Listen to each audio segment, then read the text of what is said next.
मुसलमान समझेंगे। और फिर मैं कहता हूं कि तुम जो मर्जी बन जाओ, तुम्हें दुनिया पाकिस्तानी ही समझेगी, क्योंकि तुम इस मिट्टी की पैदाइश हो। तुम जितना मर्जी रूप धारो। सही कहा है वजीर आजम साहब ने कि अंग्रेजी बोलने से हम गुलाम हुए हैं, इंग्लिश मीडियम ने हमें गुलाम बनाया है और बनाया है। और साथ कहता है कि जितनी अच्छी इंग्लिश बोलोगे उतने अच्छे गुलाम बन जाओगे। हमारी मिट्टी उर्दू वाली मिट्टी है।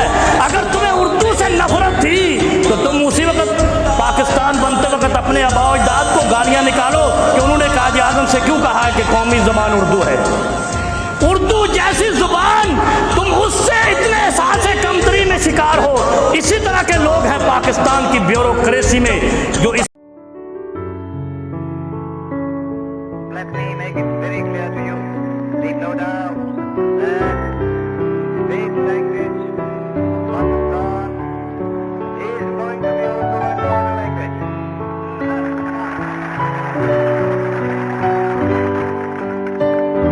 And anyone tries to mislead you is really really a fuck.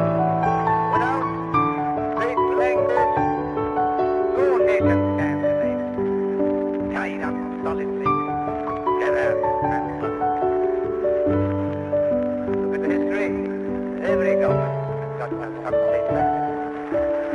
And therefore, so far as the state language is concerned, Pakistan's state language